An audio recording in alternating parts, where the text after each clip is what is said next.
So both of these series are being reimagined for a new generation. What kind of changes do you think could come to these shows as a part of that revival? Jay, let's start with you.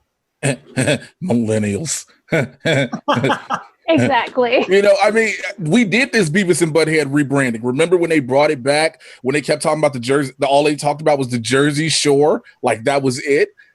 I don't, you really are going to have to taper the way with it, because Beavis and Butt-Head they wouldn't work. The old Beavis and Butt-Head wouldn't work today. Let's say that.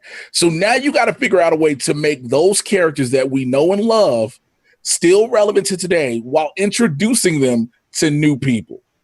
And I think that's the hardest part with something like that. Like, why take a chance on that? If you're going to bring something back, Beavis and Butt-Head is cool.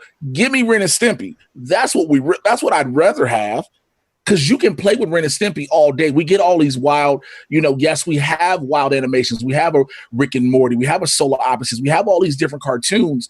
But I don't know how you translate Beavis and Butt-Head, whose whole thing we're watching music videos. We don't do music videos no more. You know what I'm saying? We're gonna be watching TikToks. That is going to be really weird. Hey, Beavis, get on your phone. Like, it's just Beavis and Butt-Head subscribe to Quibi for 3 months. Oh, so they're the only subscribers, is what you're saying. Yes, they are the two daily active users, except they're on one account. No. Vanessa, what do you think about this? So I'll be a devil's advocate for like a second. I believe that there are many moments in comedy that completely circle back to like a new generation, maybe 2-3 generations down the line. Like, for example, millennials and up, we rediscovered like slapstick and physical comedy and like older movies that were very much out of our generation, because it kind of circled back to us.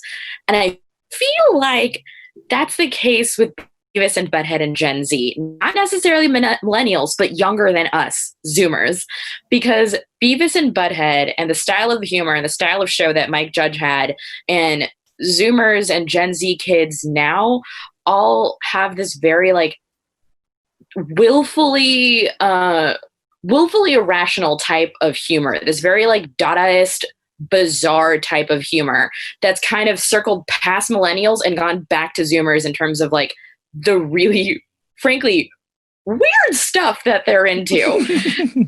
And I feel like it's like that inverted eyelid type, armpit fart type of humor has circled all the way back to this new generation of kids that I feel like might mesh well with Beavis and Butt-Head.